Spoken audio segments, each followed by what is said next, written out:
We got a early morning review coming your way today on the channel.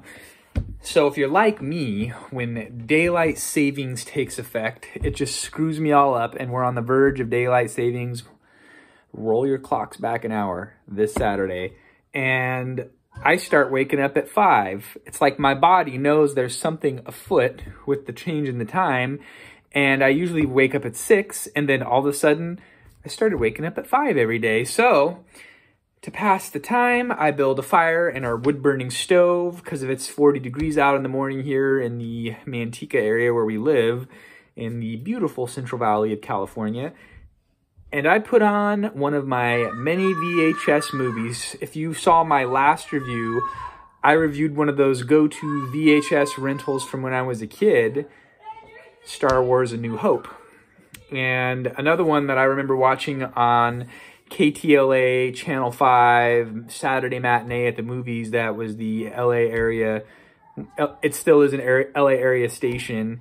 They would, in the 90s, they would play a lot of 80s movies, which were probably only 10 years old at the time or newer, on TV. And I would watch this movie whenever it came on.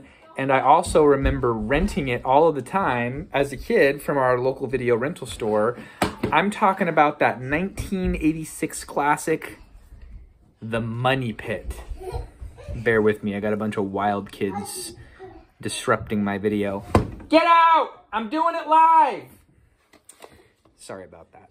So, this particular VHS copy comes from Goodwill because they do that style of tag, but it's one of my favorite movies as a kid. So the age that my kids are now, like 6 to 8 years old, I think that this movie was so intriguing to me because of this house just literally falls apart.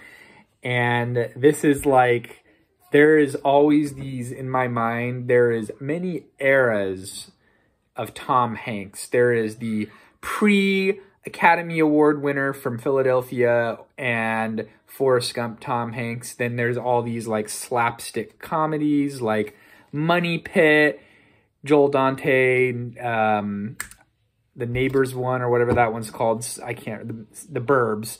And then there's movies like Big and Bachelor Party and, you know, Volunteers with John Candy. He was just in all these random 80s movies where he has that iconic Tom Hanks freak out and laugh. If you know of like the 80s Tom Hanks, if you're watching, you know what I'm talking about. He was just like, I just felt like he was different. His acting was different, but I don't know. I just feel like there was a whole nother vibe of Tom Hanks in movies that he played in the 80s. So I'm rambling. I have my notes here, and I'm going to start referencing that so we kind of stay on track.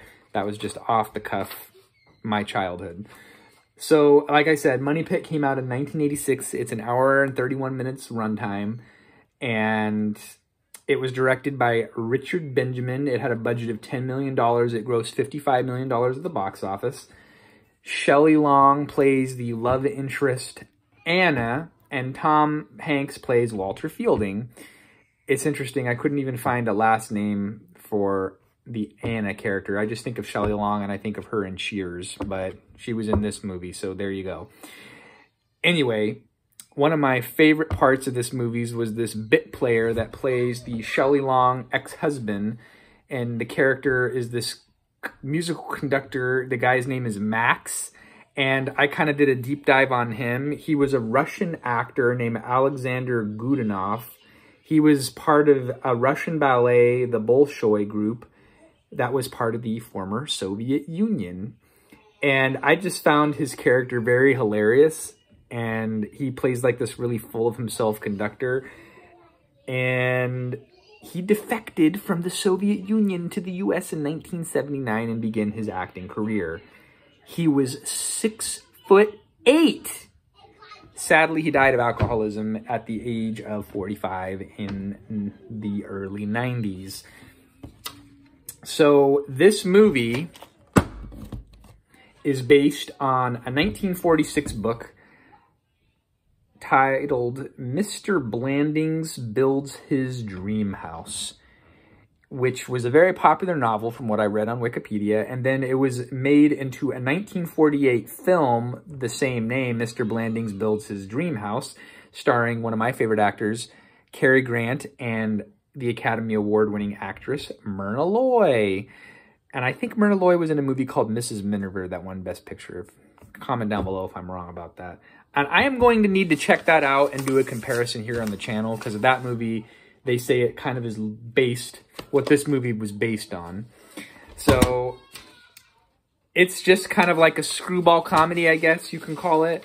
It's rated PG. It was pretty tame. There's some moments where my kids walked in and I'm like, okay, there's like awkward sex scenes. You see a lot of the Steven Spielberg crowd. This is an Amblin Entertainment movie. Kathleen Kennedy and Frank Marshall were the producers, and Steven Spielberg executive produced this movie. And I can kind of feel that vibe. They kind of have like a formula of their movies, and it kind of feels like a lot of those movies from the 80s that they produced and that they were involved with. It got 50% Rotten Tomatoes, 6.4 out of 10 IMDb, and 86% of Google users liked it. And I, folks, here's my review. It's coming down the pike. I am more in line, and maybe it's because I'm sentimental, but this movie holds up for me. Like, Star Wars, to me, after rewatching it recently, it didn't hold up over time for me. And yes, this movie is 80s. It's kind of, but like, to me, it doesn't feel as like stuck. Parts of it, yes, but like, I felt like the majority of this movie held up over time, and it didn't feel super dated to me.